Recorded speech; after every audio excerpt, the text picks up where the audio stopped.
Fala aí, futura aprovada, tudo bem? Prof. Jéssica Fontes aqui na área com um dos vídeos mais pedidos por vocês aí nos comentários dos meus últimos vídeos do YouTube, que seria uma previsão para a prova do concurso interno da Marinha. E, gente, é o seguinte, quando a gente fala sobre geografia, né, e essa banca, a gente tem geografia do Brasil, a gente tem geografia mundial, coisas que eu já falei para vocês anteriormente, né?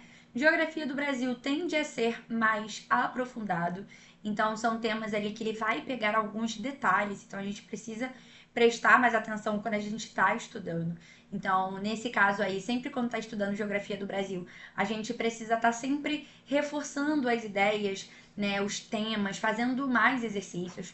Então, quando a gente constrói uma estratégia para gabaritar a prova, a gente sabe que dentro dessa estratégia precisa colocar mais geografia do Brasil, seja em revisões, seja em simulados, tá? E geografia mundial, que, assim, gente, quando a gente olha para geografia mundial e pro edital, a gente fica um pouquinho assustado, né? Porque são vários temas, não são temas tão tradicionais, assim, muitas vezes. São temas que são densos dentro da geopolítica, porque fala sobre conflitos, relações internacionais.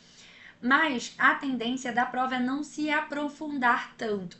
Obviamente que ele vai pedir para vocês o conhecimento sobre o tema, mas não vai ser aquele detalhe. Então, isso é muito importante na hora da gente montar uma estratégia, na hora da gente montar o nosso cronograma de estudo, na hora da gente entender como que a gente vai fazer os nossos exercícios.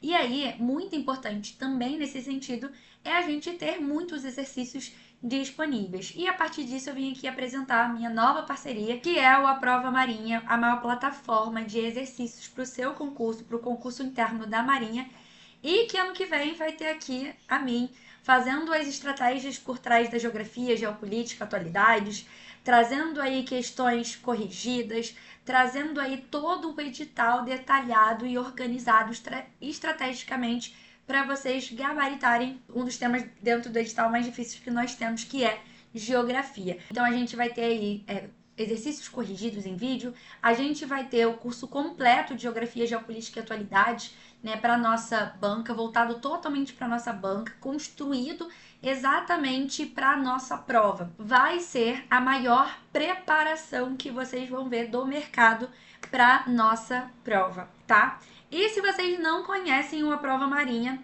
ele é uma plataforma de exercício onde você pode filtrar, né, o tema que você quer. Eu escolhi aqui filtrar por geografia política econômica e ainda você pode botar o subtópico, então a gente vai escolhendo aqui, ó, meio ambiente, o nível de dificuldade, a banca, ano e até mesmo o estado, porque aqui a gente tem diversas questões, né, de várias bancas, mas com o perfil da prova de vocês. Então, ano que vem eu estou aqui totalmente preparada, mas é o seguinte, gente, é para preparação da próxima prova, mas assim, já em dezembro a gente está disponibilizando o curso com preços promocionais. Então, saiu ali da prova e percebeu ali que talvez você não tenha conseguido se dedicar tanto durante o ano e não fez uma boa prova, já entra em contato com a gente, que eu tenho certeza aí que começando, iniciando a sua preparação já no ano de 2024, a gente vai conseguir, né, chegar no ano de 2025, na metade do ano de 2025, com todo o edital batido e com sua preparação, né, totalmente organizada, que você vai se sentir mais tranquilo, né, de chegar lá. Outra coisa, além dos exercícios, né, que a gente tem disponível na plataforma, além dos exercícios corrigidos que eu vou fazendo aí durante o ano, a gente vai ter simulados temáticos. Então, a ideia aqui realmente é a gente arrasar na preparação, é a gente gabaritar. O meu foco está no gabarito. É isso que eu quero e eu tenho certeza que aqui vai ser uma parceria de muito sucesso, tá? E foi com a prova marinha também que eu construí a aula de hoje para nossa previsão, tá? Então foi a partir deles, né, algumas análises deles que eu trouxe aí uns temas mais recorrentes, porque aqui a gente tem uma equipe técnica maravilhosa. Eu acredito muito na equipe de professores e a gente também tem o auxílio aí, né, das tecnologias para nos ajudar a fazer, né, a melhor preparação. E aí, né, a gente tem aí os temas mais recorrentes, a gente levantou os temas mais recorrentes. E entre os temas mais recorrentes, a gente viu geopolítica e relações internacionais, industrialização e capitalismo, meio ambiente e energia, globalização e economia mundial, organização do espaço geográfico brasileiro, tá? Então é o seguinte, gente, vocês podem chegar e falar para assim, professora, mas isso é tudo, de fato, gente. E aí, Nesse caso aqui, vou explicar para vocês por que é importante a gente fazer análise de temas recorrentes e fazer análise de macrotema, tá? Que é o que a gente tem aqui. São macrotemas. E eu tô aqui, então, para destrinchar esses macrotemas, para que a gente possa organizar a nossa preparação em microtemas. E eu também trazer aqui, né, uma aula mais sucinta para vocês, né? Obviamente que eu não vou conseguir, em um espaço de tempo tão curto, trazer todos os tópicos que são relevantes, mas de uma certa maneira a gente preparou isso aqui para vocês para que a gente possa de fato deixar vocês mais tranquilos, de vocês chegarem na hora da prova e falar assim: ok, eu estudei isso, isso caiu, e aí eu vi lá na revisão da Prof. Jéssica, tinha algum ponto ali que eu não estava entendendo muito bem e eu fechei através de uma revisão. Vocês estão também, assim, abertos a tirarem dúvidas comigo, tá, gente? Então, lá no meu @profjessicafonte, lá no meu Instagram, vocês podem mandar mensagem para mim, falar: poxa, professora, eu não entendi muito bem esse ponto aqui que você falou, tá? E aí a gente tira a dúvida. A ideia de trazer uma previsão é isso, gente, né? A gente está fechando a nossa preparação e a ideia é a gente de ficar tranquilos.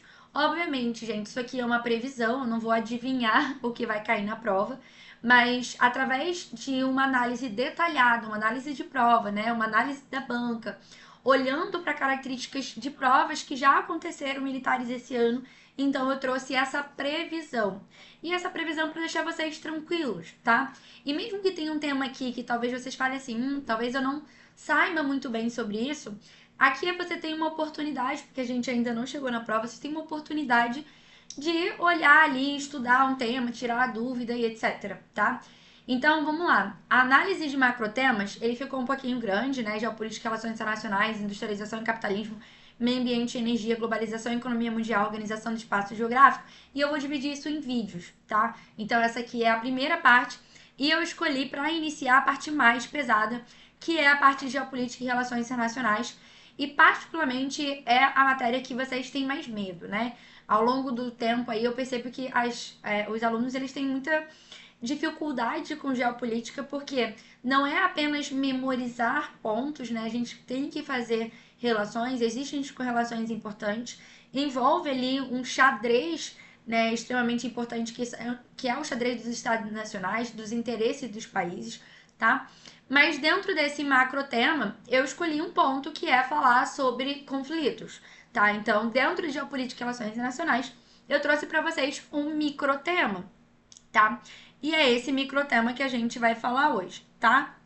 Bem, gente, um outro ponto que eu também quero destacar para vocês, gerado aí por uma análise da plataforma Prova Marinha, são os principais autores utilizados nas nossas provas, tá? É bastante importante a gente estudar estrategicamente, e esse estudo estratégico é utilizando o autor da banca. Só que a gente tem um problema dentro da nossa banca, que é a diversidade de autores, tá? E por que eu falo isso? Porque a geografia, como uma ciência humana, ela pode ali apresentar, né, alguns pontos distintos, né, ou apresentar uma abordagem na qual outros autores não vão apresentar.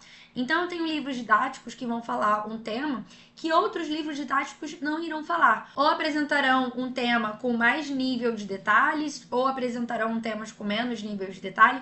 Então, o que a gente tem que fazer? A gente tem que olhar para o autor da nossa banca, tá? E aí, é um ponto importante aqui pra gente, que o primeiro autor mais utilizado por eles é o Milton Santos. Só que o Milton Santos, especificamente, ele não é de livro didático, tá?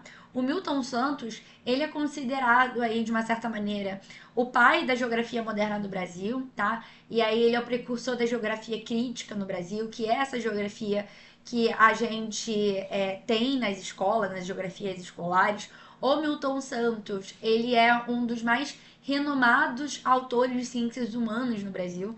E aí a gente vai ter muito ele sendo citado dentro das nossas questões. Então, quando a gente está se preparando para a prova, a gente tem que ter uma aula só sobre Milton Santos. Né? Por exemplo, eu já preparei para vocês, para ano que vem, uma aula só sobre Milton Santos, o que ele fala, os livros dele, para que a gente possa fechar essa abordagem de Milton Santos, já, tá? E aí, né, a gente vai ter o Demétrio Magnoli como o segundo autor mais citado nas nossas provas. E o Magnoli, sim, ele é um autor de livro didático e esse autor, ele é muito específico, é aquilo que eu estava falando para vocês.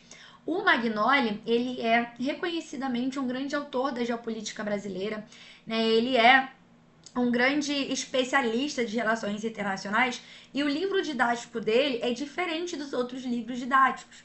Ele tem abordagem que é super única dele. Então, quando a gente está estudando, a gente tem que estar estudando a partir do ponto de vista do Magnoli, porque o Magnoli ele vai falar sobre alguns conflitos que não estarão em outros livros didáticos. O Magnoli ele vai partir de uma abordagem geopolítica, por exemplo, da Amazônia, que não vai ter em outros livros didáticos. Então é muito importante que a partir do momento em que a gente começa a estudar, que a abordagem da geografia que a gente utilize é a partir dos nossos autores. E eu tenho construído aí todo o nosso cronograma de aula, né, para 2025, baseado no Magnoli. E o Magnoli ele também é o autor mais utilizado, por exemplo, pelo Colégio Naval, pela SpaceX, ou seja, pelas bancas militares. Então, é um autor que eu conheço bem, que eu gosto bastante e que a gente já tem diversos exercícios, né, disponíveis a partir, né, da questão de um tema ali do livro dele. Então, tem bastante coisa disponível, tem bastante, assim, nós temos diversos exercícios inéditos que eu estou fazendo, tá? Então, eu estou construindo aí para vocês. Ou seja, a gente vai conseguir, então, entender toda a abordagem da geografia pelo Magnoli e quando a gente encontrar aquela abordagem ali na prova, ela não vai ser diferente pra gente, tá? Como eu falei pra vocês, gente, eu tô falando de abordagem. Todo livro didático ele vai ter os seus temas. Então, todo livro não pode ter divergência de fatos, tá?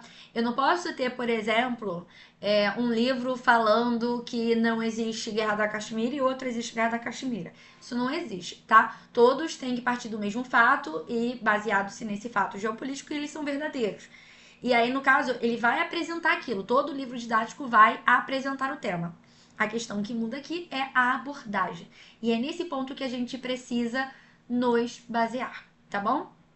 Outro autor também bastante utilizado é o João Carlos Moreira e o Eustáquio de Sene, que ele aí é mais famoso dentro dos concursos, porque acaba que ele é uma grande base de livro didático para o ensino médio, tá? Então, grande parte do ensino médio brasileiro utiliza o Eustáquio de Sene, tá?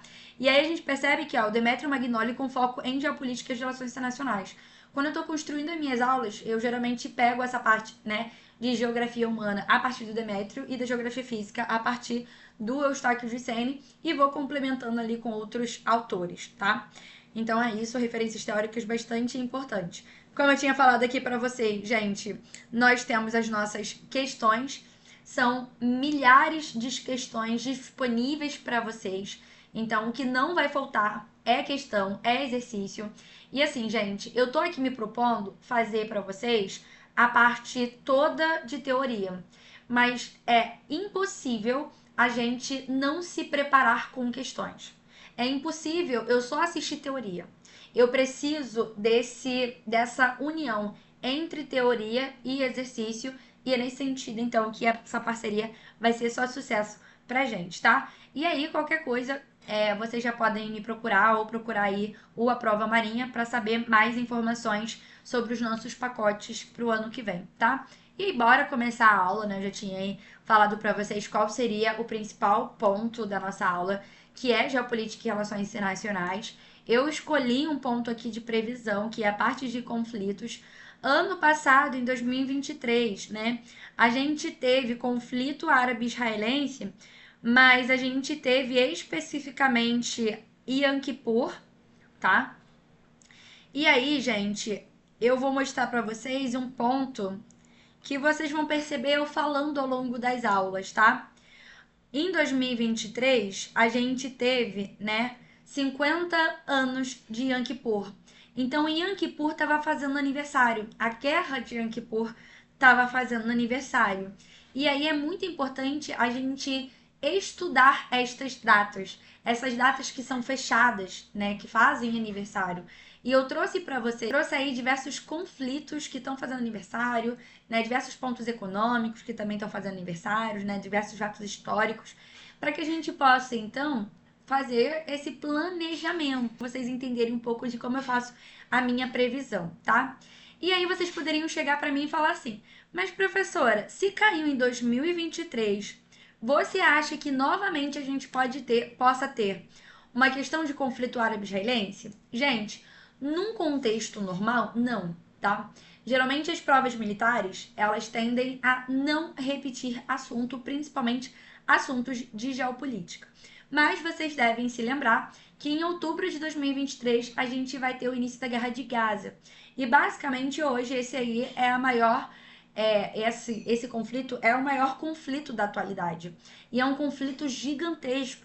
É um conflito que tem escalado suas tensões, que deixa de ser um conflito local, passa a ser um conflito regional e que principalmente no ano de 2024 escalou né, outros atores geopolíticos. Né? Os Estados Unidos apoiando Israel, a Rússia apoiando o Irã, tá? Então a gente tem visto aí um cenário geopolítico muito complexo desde o final de 2023, que no ponto né, central desse cenário está o conflito árabe-israelense. Então, por mais que a gente tenha tido esse assunto ano passado, eu acredito que devido né, às particularidades do que a gente está vivendo, a gente possa ter essa questão novamente, tá? Então, assim, particularmente eu acredito que a gente vai ter. Mas eu não acho que a gente vá ter sobre Yom Kippur, tá? Eu acho que ele pode ali, então aqui eu acho que já elimina pra gente. Acredito que se cair conflito árabe-israelense, a gente tem ali alguma questão associado à guerra de independência, ao início, né, do processo de partilha da Palestina, ou mesmo a questões mais recentes, como as intifadas, né, e etc. Tá? A formação da OLP, formação do próprio Hamas. Então, olhando aqui para a parte de conflitos, eu dividi em dois grandes grupos, tá? Eu dividi no Oriente Médio, que é a minha primeira opção, então eu acredito que a gente vai ter pelo menos duas questões, tá? E eu acredito que possa ser duas questões de conflitos. E então a gente tem aqui o Oriente Médio e a África, tá? Mas mesmo dentro do Oriente Médio, tem ali as minhas suposições dentro de conflitos do Oriente Médio. Eu tenho um conflito árabe-israelense, que eu acho que é a maior probabilidade de cair. Tem a Revolução Iraniana de 1979, então também tá fazendo aniversário, tá? E a gente tem a Guerra do Iêmen, que começa em 2014. Ou seja, a gente tem 10 anos da Guerra do Iêmen. Ou seja, eu tenho aqui 3 conflitos dentro de Oriente Médio, dentro de conflitos do Oriente Médio. Então perceba que eu tô saindo de macrotemas, vim para microtema e aí ainda estou destrinchando o máximo possível, tá? E aí fazendo análise, obviamente, tá?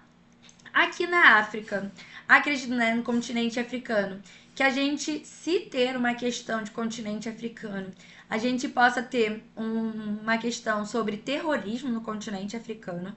A gente sabe, por exemplo, que o continente africano, ele agora emerge como uma grande área né, da Al-Qaeda. E a gente não pode esquecer que a Al-Qaeda é aquele grupo terrorista que foi responsável pela queda das Torres Gêmeas. E depois que a gente teve, né, lá em 2001, queda das Torres Gêmeas, do World Trade Center lá nos Estados Unidos. E a gente não pode esquecer que quando a gente tem a morte do Osama Bin Laden, no início dos anos de 2010, morte do Osama Bin Laden, depois que a gente vai ter a morte do líder da Al-Qaeda, a gente vai ter né, um desmantelamento da Al-Qaeda. E aí os líderes né, que vão sobrar, eles vão formar o Estado Islâmico, né, o ISIS. Só que a gente tem visto ali o renascimento da Al-Qaeda e esse renascimento na África.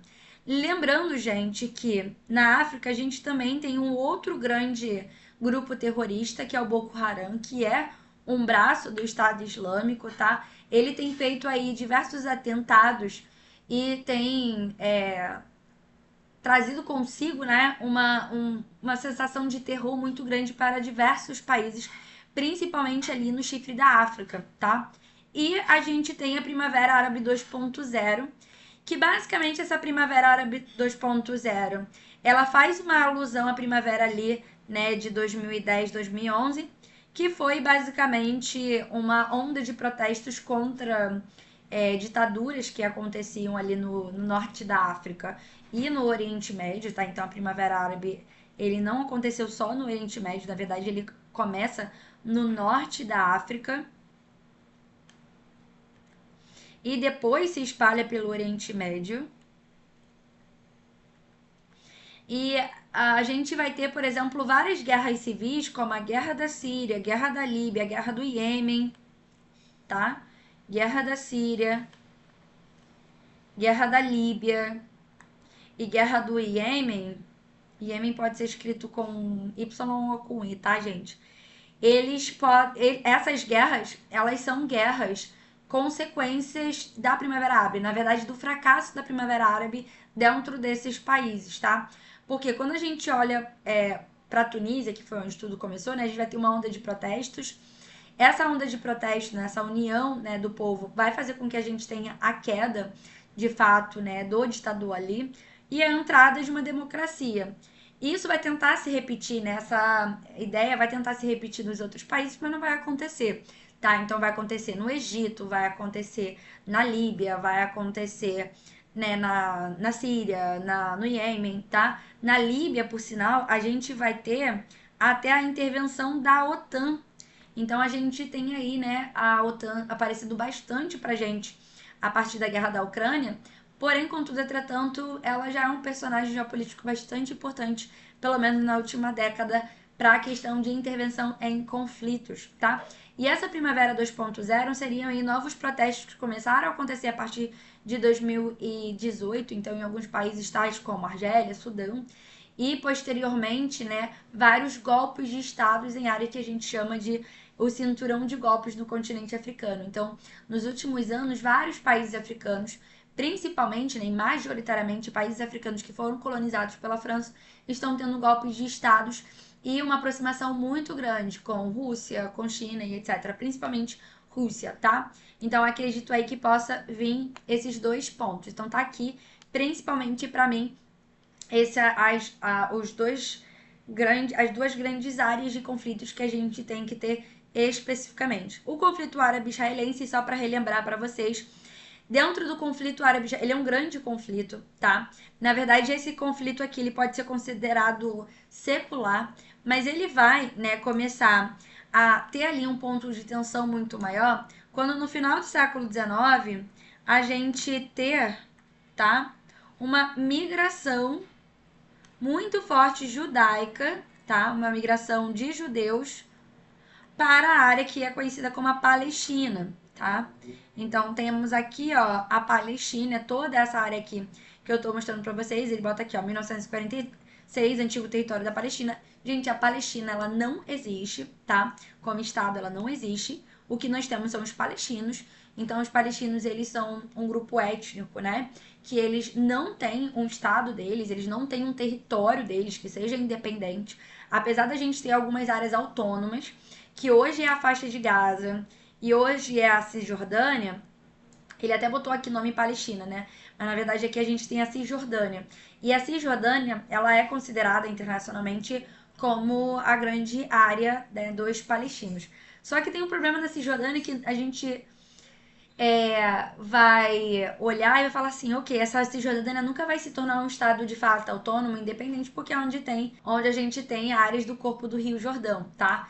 Então, os palestinos, eles estão concentrados, né, aqui na faixa de Gaza e na Cisjordânia, tá? Vocês percebam que não são áreas que se conectam, então isso aí tem ali uma divisão de povos mesmo, é uma divisão ética muito importante. E isso ajuda, de uma certa maneira, a subordinação desses povos. Não podemos esquecer que depois de 1948 a gente teve uma migração em massa dos palestinos. Então, grande parte dos palestinos saíram dessa área, tá? E aí, em 1948, a Palestina deixa de existir. E aí, o que acontece? Eu estava falando para vocês que a gente pode analisar esse conflito a partir de vários pontos, né, temporais. Mas eu, assim, principalmente quando a gente está utilizando o Magnolia, a gente vai ir para o final do século XIX, quando a gente tem uma migração judaica muito forte para a Palestina, né, para a gente consolidar um movimento chamado de sionismo. O sionismo, ele é, né, ali um fenômeno que acontece dentro do judaísmo, que é a ideia de volta para a Terra Prometida, tá? A gente sabe, então, que o judeu, diferentemente do cristianismo, ele não acredita em Jesus Cristo, né? E a ideia do movimento sionista, principalmente dentro da religião, ali dentro da Torá, é de que eles precisam estar ocupando a Terra Prometida a Deus por eles, para que o Messias deles voltem, tá? Então começa um processo de volta para a Terra, tá? Professora, mas quando que eles saíram? Eles saíram ali dessa área por volta do século V, por volta entre o século II e o século V, expulsos pelo Império Romano, tá? Então, a gente tem a nomenclatura chamada de diáspora judaica, e aí eles viviam naquela área, tá? Mas temendo ali a organização política dos judeus, a gente vai ter uma expulsão desses judeus dessa área. E quando o Império Romano ele cai, essa área ela fica, né, ela tem uma vacância, e essa vacância ela vai ser preenchida pelos árabes, né, que vivem próximo dali, pela influência do Império Turco-Otomano. E a gente vai ter essa influência do Império Turco-Otomano pelo menos até a Primeira Guerra Mundial, quando cai, tá? Então a Palestina, ela vai ser ocupada por árabes, influenciadas pelo império que etnicamente é árabe, até o início do século XX, tá? E aí no início do século XX, e aí final do século XIX, início do século XX, a gente vai começar a ver uma escalada dessa tensão, porque eu tenho judeus migrando para essa área, e aí a gente tem que perceber que eu tô falando de uma área que é importante para várias religiões, tá? Isso aí a gente também tem que pontuar porque é questão de prova. O Oriente Médio, principalmente a área da Palestina, principalmente a área de Jerusalém, ela é considerada, né, a área sagrada para as três principais religiões monoteístas do mundo. Ela é importante para o judaísmo, ela é importante para o cristianismo, ela é importante para o islamismo, tá? Então, obviamente, ela vai ter uma importância estratégica muito grande. E aí a gente tem, né, os judeus indo para essa área, e aí, devido à diferença, né, religiosa e diferença de interesses, obviamente, vai começar a ter uma escalada de tensão a partir do momento que eu tenho conflitos de interesses. Outra coisa, no início do século XX, com a Primeira Guerra Mundial, né, e com o desmembramento e o fim do Império Turco-Otomano, a gente vai ter a Liga das Nações, que ela é a precursora da ONU, né, dando a Palestina como uma área de mandado britânico, né? Então vai pertencer à Inglaterra. E a Inglaterra, gente, ela vai ter dogmas religiosos, né, uma ideologia ali mais parecida com Israel. Então vai acabar beneficiando dentro desse conflito de interesses Israel. Em 1945, com a recém-criada ONU, a gente vai ter o plano de partilha da ONU. Esse plano de partilha da ONU vai levar, né, à criação do Estado de Israel e a divisão da Palestina, que não será aceita, né, pelos árabes. E aí, gente, em 1948 a gente vai ter a Primeira Guerra, que é a Guerra de Independência de Israel, tá? A criação do Estado de Israel e o fim da Palestina, tá? E isso vai criar uma animosidade regional muito grande, porque, obviamente, os outros países árabes vão pensar, pô, se a ONU fez isso com a Palestina, pode fazer isso com a gente também, tá? Então, isso vai ser, basicamente, a semente dos outros conflitos, como, por exemplo, o conflito de Suez, a Guerra dos 6 Dias, Yom Kippur, e em 2023, a Guerra de Gaza, tá? Bem, gente, dentro desses conflitos, dentro dessa zona que eu acabei de falar para vocês, e que a gente, eu não espero tanto, mas que possa aí cair, é a Guerra da Coreia, tá? Porque é o seguinte, em 2023, a gente vai ter aniversário do armistício da Guerra da Coreia. Gente, a Guerra da Coreia, ela começa em 1950 e ela tá até agora, tá? Nem vou botar 2024, vou botar atual, porque vai continuar. Como assim, professora? A Guerra da Coreia ainda acontece? Sim, gente. O que a gente teve, né? O que nós tivemos em 1953 foi basicamente uma assinatura de não agressão, mas de paz nunca teve acordo de paz.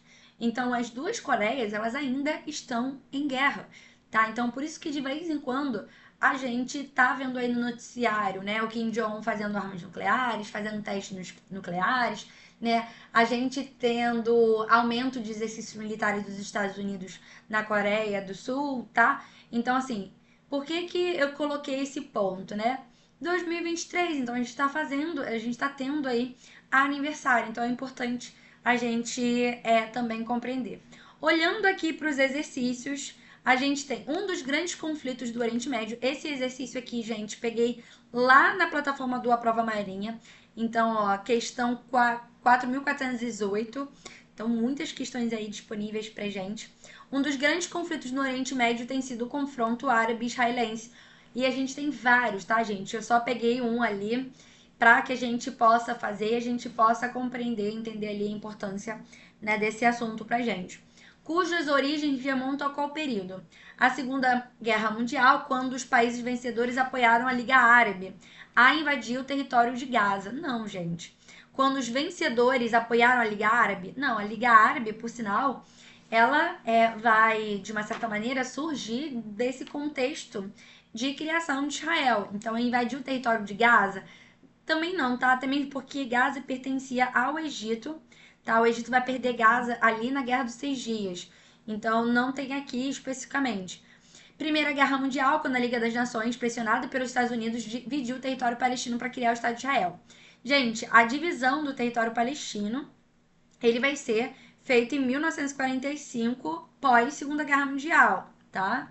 E não vai ser a Liga das Nações, vai ser a ONU, tá? A Liga das Nações vai ser criada posteriormente à Primeira Guerra Mundial para tentar evitar aí uma nova guerra, né? E acabou que a gente viu a Segunda Guerra Mundial, então não serviu de muita coisa, tá? Segunda Guerra Mundial, quando a ONU, através da Força de Paz, obrigaram Israel a abandonar o Sinai. Gente, nem existia Israel, tá? Na Segunda Guerra Mundial.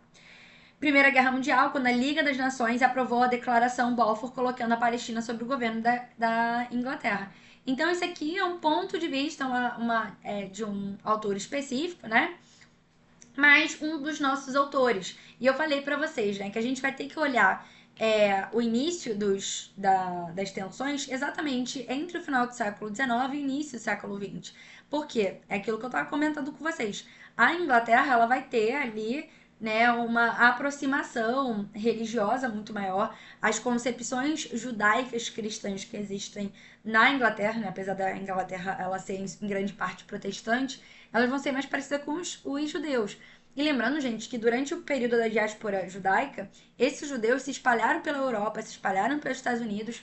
Então, por mais que eles não sejam etnicamente ligados ali aos hebreus, né, que são a etnia ali de Israel, eles têm ali a religião que os une, tá? Então, eu tenho ali pessoas nas mídias, no Congresso, né? Então, toda a parte de poder econômico, poder político, a gente tem os judeus. Então, obviamente, que num conflito de interesses, eles vão favorecer, né, os judeus que estavam migrando, que estavam se assentando ali na Palestina, tá? Então, aqui, gabarito letra D. E é nesse sentido aqui que a gente vai destrinchando as nossas provas, tá? Aqui, ó, em pleno século XXI, mais questões aqui pra gente, 4.509. Em pleno século XXI, as religiões continuam tendo grande influência no contexto social e cultural de diversos países e amplas regiões do planeta. O poder da fé é de tal magnitude que é capaz de influir em aspectos políticos, sociais e econômicos de nações cujas autoridades, leis ou fronteiras são fortemente delimitadas por questões religiosas. Além disso, variados conflitos no mundo nos últimos tempos têm sua origem em divergências religiosas. E não é divergência religiosa só entre islamismo, cristianismo, judaísmo, islamismo. Até mesmo dentro do islamismo a gente tem correntes religiosas distintas, como os xiitas e os sunitas. E isso vai configurar também, né, divergências que vão levar a conflitos. O texto acima apresenta Jerusalém como a cidade sagrada de três religiões, e eu acabei já dando um grande spoiler para vocês. Ele é, né, uma cidade sagrada, tanto que no plano de partilha da ONU, Jerusalém seria uma área internacional, tá? Então, são das três religiões mais importantes monoteístas do mundo, que vai ser o judaísmo, o hinduísmo não, o hinduísmo ali é da Índia, tá? Ele não é monoteísta. Judaísmo, cristianismo e islamismo, gabarito letra B, tá? Então, temos aqui E isso é um ponto extremamente importante até para que a gente possa compreender por que que aquela área é uma área de muitas divergências, tá? E aí que gera muitos conflitos. A ocupação e colonização da faixa de Gaza, Cisjordânia e das colinas de Golã, faixa de Gaza que pertencia ao Egito, Cisjordânia que pertencia à Jordânia, colinas de Golã que pertencia à Síria, tá? Egito, Jordânia, sobre seus vizinhos árabes foi iniciada a partir da Guerra dos Seis Dias, tá? A Guerra dos Seis Dias, ele representa pra gente a maior expansão territorial e expansão territorial de Israel.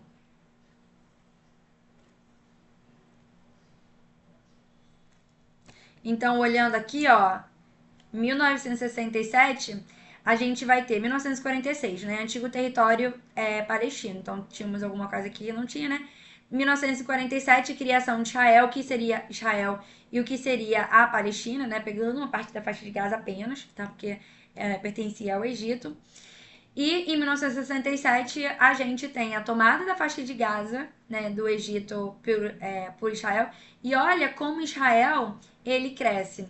Lembrando, gente, que por mais que aqui eu tenha palestinos, eu tenho assentamentos palestinos, eles são de Israel. Então Israel toma toda essa área. Tudo bem? Então a gente tem uma expansão muito grande de Israel nesse momento. Não somente a faixa de Gaza é retirada do Egito, mas também como a Península do Sinai. Mas a Península do Sinai, ela é devolvida a partir do Acordo de Camp David, mediado pelos Estados Unidos, Acordo de Camp David. E a gente também vai ter a Jordânia perdendo Jerusalém Oriental, tá? Então a gente tem aí algumas áreas que foram perdidas.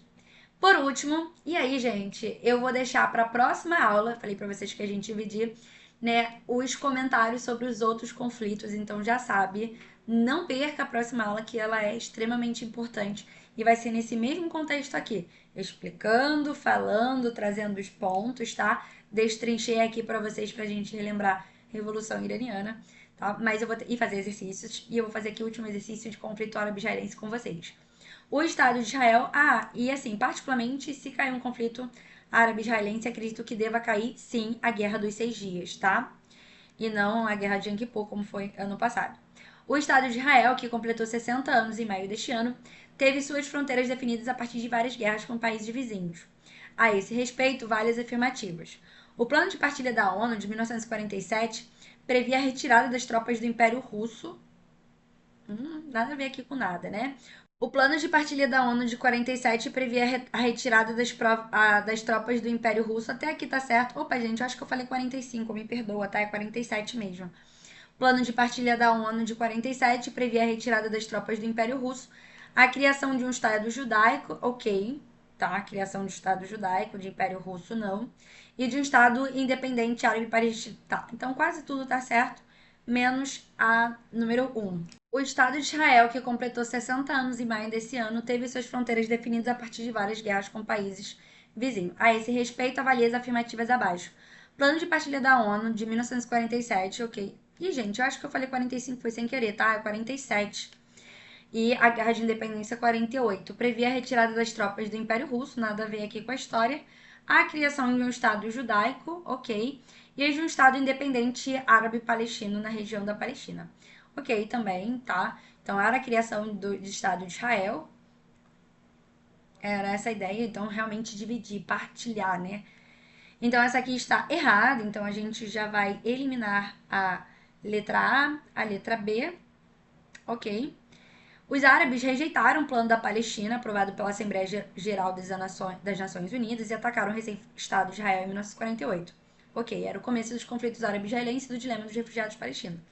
Verdadeira, essa aqui também, então a letra E está incorreta, tá? Então, obviamente, como eu falei pra vocês, os árabes não vão ficar nada felizes porque é como se a gente tivesse uma intervenção estrangeira ali, né? Eu não conheço essa ONU acabou de formar, ela é formada por poucos países e grandes representantes, né, dos interesses ocidentais, pelo que eles viam, né? Então, eu vou deixar aqui, hoje é a Palestina, amanhã pode ser eu, tá? Então é essa a ideia que eles tinham. A vitória israelense na Guerra dos 6 Dias permitiu a ocupação de quase toda a Palestina, do Sinai, da faixa de Gaza, da Cisjordânia, de Jerusalém e do Iraque. Aqui também não tem nada a ver com a história, né? Permitiu a ocupação de quase toda a Palestina.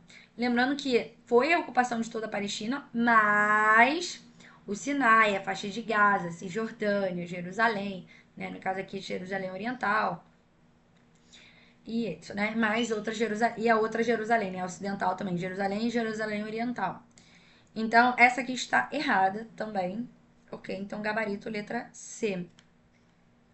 A partir de 1987, a população civil palestina começou a série de levantes contra a ocupação israelense usando paus, pedras e atentados.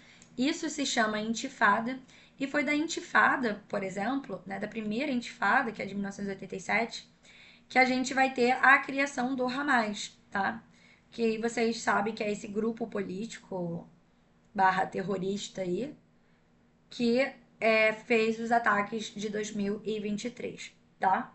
Lembrando, gente, que de uma certa maneira a gente não vai ter a classificação do Hamas como grupo terrorista, né? Dependendo aí dos autores. Por exemplo, quando a gente olha para o Brasil não considera, né? Mas é porque a gente segue as declarações oficiais da ONU, né? Então a gente acaba também não fazendo essa classificação. Os nossos autores também não deixam claro isso, né? Mas pode ser que a banca traga esse ponto, tá? Mas eu acho que nesse sentido aqui, como há uma divergência em relação, né, à nomenclatura utilizada nos livros didáticos, a gente vai ter mesmo a nomenclatura grupo político. Até mesmo porque esse grupo político, apesar deles não representarem os palestinos internacionalmente, quem representa os palestinos internacionalmente é o Al-Fatah. O Hamas ele tem ali uma representação política na faixa de Gaza e a gente viu, né, que por mais que a faixa de Gaza ela seja em muito menor proporção do que a Cisjordânia, que é onde a gente tem o Al-Fatah, ele tem uma ele é importante, né, de uma certa maneira. Ele é um grupo político ali que foi eleito, mas depois das eleições, exatamente porque no início dos anos 2000 a gente vai ver uma pressão internacional para dar autonomia à faixa de Gaza e dar autonomia para a Cisjordânia, a gente vai ter eleições, o povo palestino vai eleger o Hamas. Só que logo depois que o Hamas ele vai ser eleito, o que, que ele vai fazer? Ele vai expulsar a oposição e vai fechar, né, a estrutura de eleições, então de democracia. E aí o povo não pode mais votar e a gente tem um modelo aí de repressão até mesmo contra os palestinos, tá? E é isso. Ok, então já ficamos aí com a primeira parte da nossa previsão. A segunda parte vai ser ainda de conflitos para vocês, para que a gente possa destrinchar alguns pontos. Sabe, deixa seu like, compartilha aqui, deixa seu feedback que é muito importante para a prof. Até a próxima.